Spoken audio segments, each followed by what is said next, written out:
प्रभु मैं तेरा तेरा तेरा, तू मेरा मेरा मेरा, मैं तेरा तेरा तेरा, तू मेरा मेरा मेरा। प्रभु मैं तेरा तेरा तेरा, तू मेरा मेरा मेरा, मैं तेरा तेरा तेरा, तू मेरा मेरा मेरा। प्रभु मैं तेरा तेरा तेरा, तू मेरा मेरा मेरा, मैं तेरा तेरा तेरा, तू मेरा मेरा मेरा।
वासुदेवा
वासुदेवा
विठ्ठलाय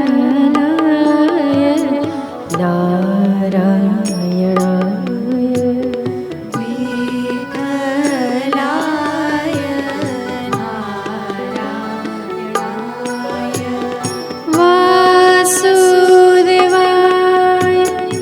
वासुदेवाय वासुदेवाय वासुदेवाय वासुदेवाय वासुदेवाय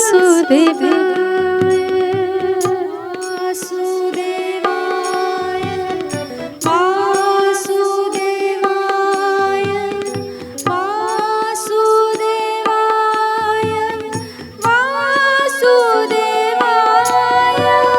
श्रीरङ्गाय वासुदेवाय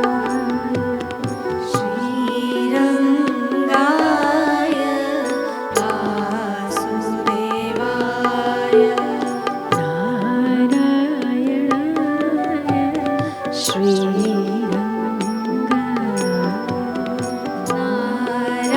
नारायणाय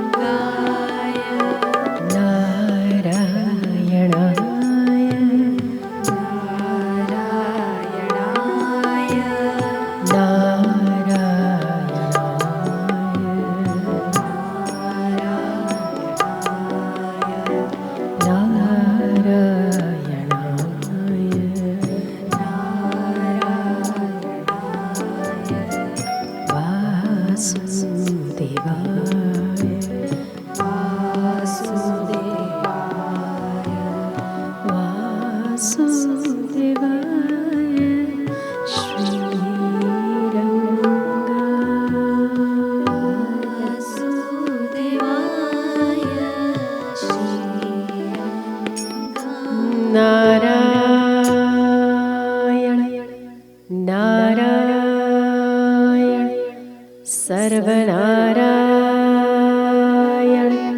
सर्वत्र नारायण सर्वमे नारायणाय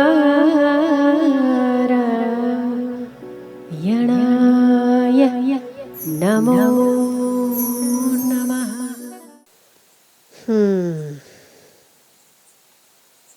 पर एक परंपरा चली है। पिता ने गट्टी पीसी संसार की, बेटे को पूछ दे गया, तू भी पीस बेटा, मुझे तो कुछ नहीं मिला, तुझे भी मिल जाए तो देख ले। वो फिर गट्टी दूसरे को दे जाता है, बेटा मुझे तो कुछ नहीं मिला, देख ले, हो सकता है तुझे मिल जाए, तू भी पीस ले। ऐसे ही माँ अपनी बेटियों को, बेटियां अपनी बेटियों को, बेटियां अपनी में, और परंपरा चली है। एक खुश नहीं है पर दूसरे को झोंकता है। भाई तुम्हारे माता पिता खुश थे क्या शादी करके? ना, नहीं थे। तो भाई तुम क्यों झोंके जा रहे हो? फलाना खुश है, तुम्हारे बाप दादे बड़ी खुशी, बहुत संसार से बड़ा सुख पा लिया। नहीं, नहीं पाया, तो तुम क्यों जा रहे हो? पर ये परंपरा है, ये संसार रूपी भालू किसी को सुखी नहीं करता। पूंछ पकड़ के दिन से रात, रात से दिन, ऐसे ही गोल गोल चक्र घूमता रहता है। 24 घंटे का एक चक्र है, सुबह से लेके रात तक हम संसार की पूंछ पकड़ के घूमते। हमको लगता है कि अभी निकाला, अभी निकाला, सुख अभी आया। कुछ नहीं, वो मल ही निकालता है। पर अपन घूमे तो हमारे बच्चे क्यों रह जाएं? भाई तू है बापड़ा, फर थोड़ू फर ले, फर चक्की पीस, तू भी, हम पीसे तो तुम भी पीसो। वो कहता है तुम अपने बच्चों को तू भी पीसो। सारा संसार पिसता चला जा रहा है। कौन समझे और कौन समझाए? समझने के लिए वो सूक्ष्मता तो चाहिए। कोने आली दी दूध, कोने आलवान होता शे। किसको क्या मिल गया जो किसी और को मिल जाएगा? मेरा ऐसे ही जैसे उसने सोने की पोटली अपने गठान से निकालकर अपनी ही पोटली उसने बिखेर दी और कहा कि ये सोना दे रहा है। ऐसे ही जितना जितना सुख आपको प्राप्त हो रहा है ना, वो आपके भीतर का सुख है, पर आप क्या समझते हैं ये संसार सुख देता है? यही दुविधा है, यही उलझन है। उसको गोल घुमा के उसने नहीं निकाला सोना, सोना आप ही ने गिराया, आप ही का है और आपके अधिकार का है। ऐसे ही हम सोचते हैं पत्नी से सुख, बच्चों से सुख, धन से सुख, सुख हमारा है, हमारे भीतर का है, जो आरोपित होता है संसार में, पत्नी में, धन में, पुत्र में, परिवार में, नातों में, रिश्तों में, यश में, जिसमें आप सुख समझते हैं वो हमारी प्रतिकृति है, हमारी ही आपड़िज काढ़ेली पोटली है। ऐसे हमारा ही आरोपित किया हुआ सुख है। हम समझते हैं कि सामने वाला दे रहा, सामने वाला अगर देता तो हर अवस्था में वह व्यक्ति, वस्तु, पदार्थ सुखी दिखाई देना चाहिए, पर नहीं देता है। पत्नी सुख देती है एक अवस्था में, आप बीमार हो जाओ और पत्नी अगर नजदीक आके बैठेगा, हो सकता है आपको पसंद ना आए, उस अवस्था में वो सुखकारी नहीं लगती। क्यों? क्योंकि आप ठीक नहीं हैं। तो जो सुख है वो कहाँ है? आपके पास है। मुझे बहुत अच्छा लग रहा है ये सब देखना, केले की खेती है, यहाँ गाय है, इतने फूल लगे हुए हैं, बहुत अच्छी सी करताल पड़ी है, मुझे बहुत देखना अच्छा लग रहा है। पर अगर मेरी अवस्था ठीक नहीं है, मेरी आंखें कमज़ोर है, तो ये सब मुझे अच्छा नहीं लगेगा। तो ये सब तो है, पहले भी था, अभी भी है, पर मेरी स्वस्थता नहीं है। तो कौन महत्वपूर्ण है? आप, आप, ना कि वस्तु, ना कि व्यक्ति, ना कि चीज, ना कि वस्तु, आप महत्वपूर्ण है। गाना सुनना बहुत अच्छा, कभी तो आप बहुत नाचते हैं गानों पर, और कभी वही गाने आपको बंद करना माथू दुखाड़ी दीधू, दिमाग दर्द कर रहा है, बंद करो। क्यों? तब आप स्वस्थ नहीं है। तब एक आवाज भी आपको दिमाग पे ठोकनी जैसी बात लगता है, ठोकनी ठोक रहे, हथौड़ी ठोक रहे, ऐसा फील होता है। क्यों? आप ठीक नहीं। तो इस संसार के समस्त सुख कहीं और है ही नहीं। कहाँ है? आपके पास। आप ठीक हैं तो वो सुख आपको सुखी भासित होते हैं, आप ठीक नहीं हैं तो वही सुख आपको निरस लगते। पर हम ये भूल गए और हमें आरोपित कर दिया, जैसे उसने भालू में आरोपित कर दिया कि ये सोना निकालता है। सोना नहीं निकालता है, पर आरोपित कर दिया। है तो उसी के पास, पर आरोपित हुआ। ऐसे ही है आपके पास, पर आपने आरोपित कर लिया। शायद पत्नी, शायद बच्चे, शायद धन। धन होना चाहिए, होना चाहिए, जरूर होना चाहिए। पैसा कमाना चाहिए, जरूर कमाना चाहिए, बुरा नहीं है। आपके दुखों की निवृत्ति ना कर सका तो पैसा किस काम का? और दुखों की निवृत्ति आपके अपनी समझ के अलावा और कहीं होगा ही नहीं। अगर ऐसा होता तो धनवान लोग और धनाढ्य लोग बहुत सुखी होते, पर नहीं है। सुख किसी पेड़ पर नहीं उगता है जिसे तोड़ के लाया जाए। सुख उस चीज का नाम है जो बिना ईश्वर के गोते लगाए कहीं प्राप्त हो ही नहीं सकता। लगाओ, निकालो।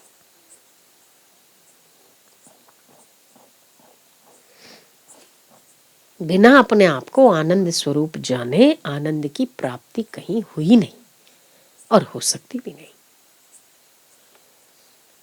तो हमने सुख को आरोपित कर दिया दूसरों में। शायद इसने सुख दिया, शायद उसने, शायद रूप ने सुख दिया। संसार में रूप देखने को बहुत था, पर अगर तुम्हारी आंखें ना होती तो क्या होता? कुछ दिखता? कुछ दिखता नहीं ना। गाने खूब अच्छे अच्छे, लय ताल, बहुत अच्छे अच्छे गाने बनते, पर अगर आपके कान ना होते तो सुनाई नहीं देता। आज भी लोग ऐसे हैं जो आंखों बिना के, कान बिना के, सूरदास लोग हैं, जो बहरे लोग हैं, उनको सुनता नहीं है, उनके लिए कुछ बना ही नहीं। सुख का केंद्र कहाँ है? कहाँ? कहाँ है? आपके पास है। आप हो तो सुख है। वो सुख का उपभोग करने के साधन आपके पास नहीं है तो आप सुखी नहीं हो। महत्वपूर्ण आप हैं, संसार के पदार्थ नहीं।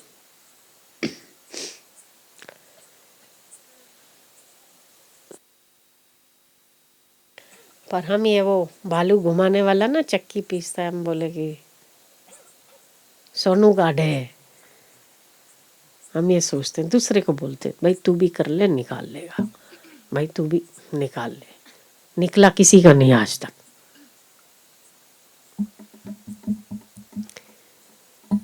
तो समझदारी की बात ही है कि अपने आप को आनंद स्वरूप जान लिया जाए, सुख के लिए बाहर भीतर बाहर भागा ना जाए।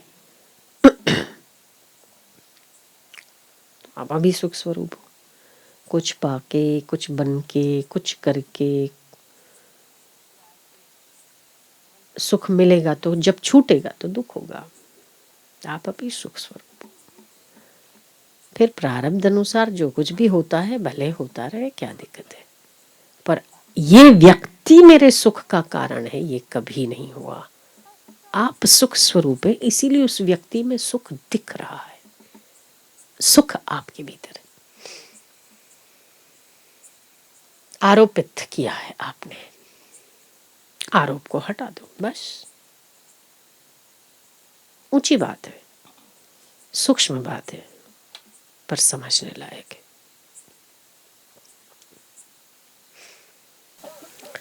अभी आपको सुख आ रहा है, सुखी हो आप, प्रसन्न चित्त हो, आनंद है। क्या कोई नृत्य देख रहे हो, कोई विषय भोग रहे हो? नहीं ना, कुछ भी तो नहीं है, फिर भी आनंद है ना। क्यों? क्यों है? यहाँ से आ रहा है, हैं?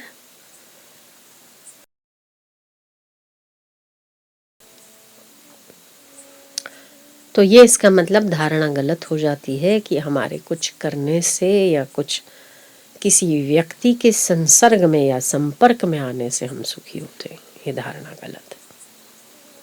अभी आप किसी भी संपर्क में नहीं हो, कोई विषय, कोई इंद्रियों के संपर्क में नहीं है क्या? आंखें रूप देख रही है, नृत्य देख रही है, कान गाने सुन रहे हैं, जीवा रस ले रही है, गुलाब जामुन का सुख आ रहा है क्या? नहीं ना। स्पर्श इंद्री काम का सुख ले रही? नहीं ले रही, फिर भी आप सुखी हो ना। सुखी हो नहीं हो? हो, हाँ। तो ये धारणा गलत है कि किसी व्यक्ति के संसर्ग और संपर्क से हमें सुख आता है, कोई पदार्थों के संपर्क और संसर्ग से, उपयोग से हमें सुख मिलता है। ये गलत है। हम सो जाते नींद में, नींद जैसा सुख नहीं है। आप कितना भोजन कर लो और अगर आप 2 दिन जाग जाओ तो पागल हो जाओगे, है नहीं? 2 दिन जग जाओ, 3 दिवस जगाड़ी दो, इधर चोटी बांध दो ऊपर, अरे 12 घंटे जाग जाओ मतलब एक रात, तो भी अगले दिन कसो समझा तो नहीं है मैंने, कुछ समझ में नहीं आ रहा, मैं भी मत पूछ, मगज नहीं करूँगा तो मेरा। ऐसा ही करोगे कि और कुछ है? नींद में कितने विषयों का संसर्ग होता है ये बताओ। नींद में क्या आप मुंह चलाते हो? हाँ कि ना? नहीं ना। और सो जाए थोड़ी थोड़ी देर में, आहा अप्सरा देखाई, गंधर्व देखायो, આહા શું रूप रूप ना अंबार, परियों ने हूरो देखाई बदी। दिखता है क्या ऐसा? आंख भी काम नहीं करती, ठीक? नींद में बुद्धि भी काम नहीं करती, तो इंद्रियां भी काम नहीं करती, तो मन भी काम नहीं करता, विषय दूर दूर तक आपके इर्द गिर्द नहीं होते हैं, ठीक? तब आपको नींद आती है। नींद में विषय छूटते हैं तब आपको आनंद आता है। खाने का सुख नहीं होता, देखने का सुख नहीं होता, सुनने का सुख नहीं होता, स्पर्श इंद्रिय का सुख नहीं होता। गुलाब ना बे आम मोटा मोटा गुलाब का वो लेके फूल दोनों नाक में घुसाओ ऐसे और सो जाओ, मजा नहीं आवे। छोटी से छोटी इंद्रियां भी आपकी काम में नहीं होती है उस समय। ये सबसे छोटी है और सबसे सरल भी है। कहीं से भी बदबू और दुर्गंध और खुशबू ये ले लेती है, यानी बंद करवानी के आम करवानी जरूर न पड़े, हवा आवती है तो आवी जाए। सबसे आसान इंद्रिय है, ठीक है ना। नहीं चाहते आप तब भी आपको खुशबू और दुर्गंध आती है, बराबर। ये आम फूलो नाम लुच्छा लईने आम मूकी राखो, नहीं मजा आएगा। ઊંઘ આવે ને ત્યારે કઈ ન જોવે, कुछ नहीं चाहिए, पत्नी नहीं चाहिए, पति नहीं चाहिए, बच्चे नहीं चाहिए, कोई विकारों का सुख नहीं चाहिए, आंखों का रूप नहीं चाहिए, कानों का शब्द नहीं चाहिए, घ्राण इंद्रिय की सुगंध नहीं चाहिए, कुछ भी नहीं चाहिए। क्या चाहिए? केवल नींद चाहिए। जो नींद है उससे आपको अच्छा सुख मिलता है। ये बताओ, खाने में अच्छा सुख कि सोने में अच्छा? खा के भी सो ही जाते हो। है ना? अच्छा, खुशबू में ज्यादा सुख की सोने में? और खुशबू छोड़ के भी सो ही जाते हो, बराबर है, ठीक है। डनलप के गद्दे पे सुख या सोने में सुख है? सोने में सुख है। पत्थर पे भी नींद आ जाए तो उसके जैसा सुख नहीं है, बराबर। गाड़ी में तो गमे तेटલુं आम आम थતું હોય તો એવી ઊંઘ આવે મસ્ત, तो बात नहीं पूछो। ऐसे चलती हो गाड़ी तो भी आपको नींद जरूर आती है ना। ट्रेन कितनी ऐसे ऐसे ऐसे होती है, पता है ना आपको। ट्रेन में से खट खट खट खट खट, आम तो तमे कहो डीजे वागे, ऊपर पेला पड़ोसियों वो चलाते हैं, उसकी शादी होती है, हमको नींद ही नहीं आती। ट्रेन की तो सबसे खतरनाक आवाज होती है, टट टट टट टट टट टट, तो भी आपको नींद आ जाती। क्यों? कोई विषय काम नहीं करता जब आपको नींद आती है। इसका मतलब कि ये मानना पड़ेगा कि सुख और सबसे अच्छा और अनमोल सुख निर्विषय होने में है, विषय होने में सुख नहीं है। तो जितना विषयों में सुख नहीं है उतना निर्विषय होने में सुख है, इसका मतलब ये है। इसीलिए नींद में कोई विषय नहीं चाहिए पर आप फिर भी सुखी हो। नींद के जैसा और कोई हो सकता है। आप कभी बहुत थके हुए हो और आपके सामने 56 व्यंजन रख लेवे ना, मने ઊંઘ આવે અત્યારે વાત नहीं करवानी, हुआ दो। अरे सुबह से भूखा है बेटा, खा ले। अरे नींद मेरी सबसे अच्छी खुराक है, सो जाऊंगा सब ठीक हो जाएगा, कहते हो ना आप ऐसा। सो जाऊंगा अगले दिन ठीक हो जाऊंगा, खा लूंगा ठीक हो जाऊंगा, ऐसा नहीं कहते। अन खासो न तो ऊंघ जावे, खा के भी आपको सोना ही होता है। सोने का कोई ऑप्शन नहीं है, खाने का ऑप्शन नींद हो सकती है। इसका मतलब निर्विषय होने में जितना सुख है उतना विषय होने में सुख नहीं मिलता। और नींद एक प्रकार का ईश्वर से मिलन का छोटा सा ट्रेलर है। इसीलिए हम तरोताजा हो जाते हैं, क्योंकि हम नींद में ईश्वर से मिलकर आते हैं, पर वो अनजाने में मिलते हैं। और बोधवान पुरुष जागृत में मिलते हैं, इसलिए वो तरोताजा रहते हैं। આપણે થોડુંક કંઈક કરીએ તો મગજ નેગેટિવિટીના ભંડારો ભર્યા પડ્યા હોય, કશું ના હોય તો क्यों? निर्विषयी होने का कोशिश करना चाहिए। निर्विषयी होने में जितना सुख है उतना विषयों में सुख नहीं है।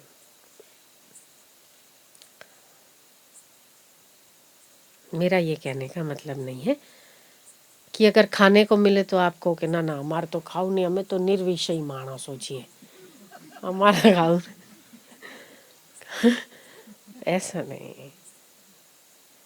पर लालायित किसी भी चीज के लिए नहीं होना चाहिए। प्रारब्धवश जो कुछ मिलता है, प्रारब्धवश आपको जो सुख सुविधा उपभोग करने को मिलती है उसमें ज़्यादा हर्षित नहीं होना चाहिए, और अगर नहीं मिलती है तो ज़्यादा शोकातुर नहीं होना चाहिए, बस इतनी बात है।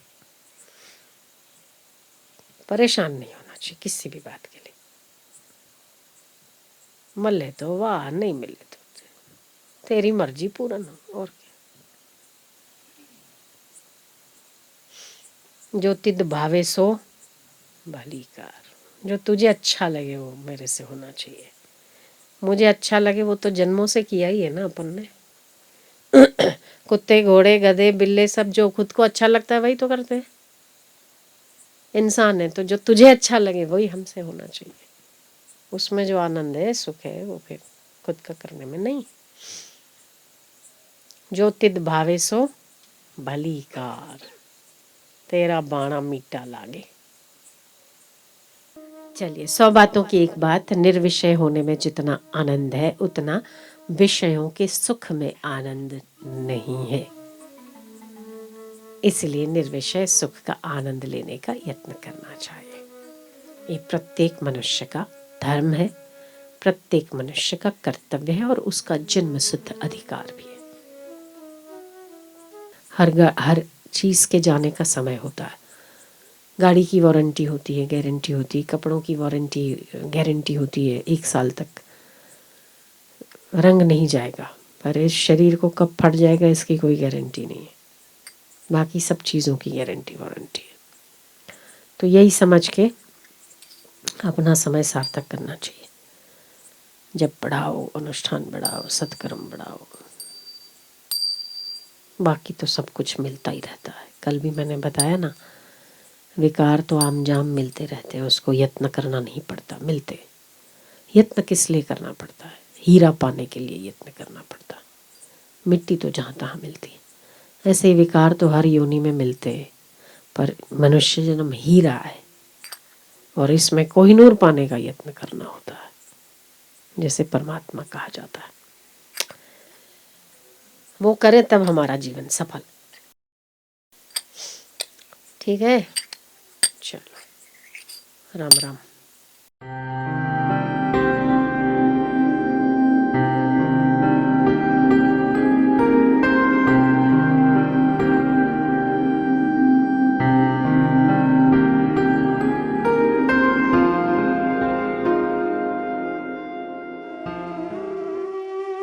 कैसी योनियां हैं? कोई खिलाए तो खाना। कितना ही इसके ऊपर भार है, कुछ कह तो नहीं सकता। वजन कम करो, कितना ही भार डालो, बेचारे को उठाना ही पड़ता है। मूक पशु है, कोई खाना दे, इतना सा दे, इतना खाओ, इतना दे, उतना खाओ। इन सभी योनियों में कितनी पराधीनता है। एक मनुष्य के पास ही स्वतंत्रता है, स्वाधीनता है। वजन नहीं उठाना है तो मना कर देगा, मैं इससे ज्यादा नहीं उठा सकता। भोजन ज्यादा करना है, इतने से मेरा पेट नहीं भरता है तो ज्यादा भी मांग लेगा। ये लोग क्या करते हैं? कुछ नहीं। इसलिए स्वाधीन मनुष्य जन्म का सदुपयोग भगवत भजन में करना चाहिए, नहीं तो फिर ऐसी योनियां प्राप्त होंगी जिसमें पराधीनता ही पराधीनता। खाने के लिए भी दूसरों को ताकना पड़े, पीने के लिए भी दूसरों को ताकना पड़े, मैं कितना वजन उठाऊं वो भी डिसाइड इंसान करे। ये है, आंखों में पानी है, कितना रो रहा है, कौन सुनता है? कोई भी नहीं। सुनने वाला है कौन? कहेगा तो किसको कहेगा? कौन सुनेगा? इसीलिए मनुष्य जन्म में मनमानी करके अपने जन्म को व्यर्थ नहीं गंवाना चाहिए। पराधीन सपने हूँ सुख नहीं, पराधीन को स्वप्न में भी सुख नहीं है। स्वाधीन मनुष्य जन्म है, उसे ईश्वर चरणों में या किसी गुरु की निगरानी में अपनी मनमानी को रोककर उनके चरणों में पराधीन करना चाहिए, जिससे आप स्वाधीन हैं।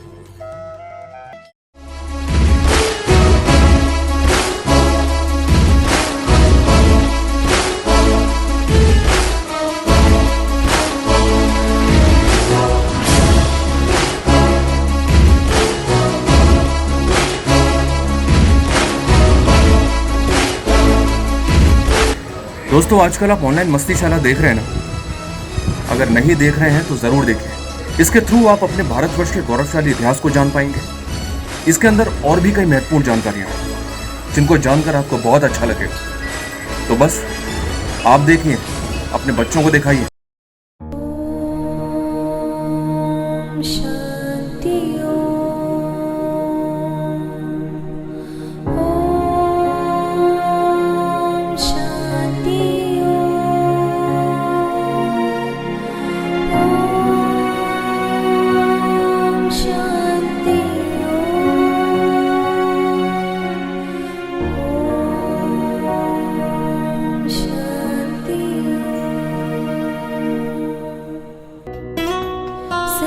सर्वेषां स्वस्तिर्भवतु सर्वेषां शान्तिर्भवतु सर्वेषां पूर्णं भवतु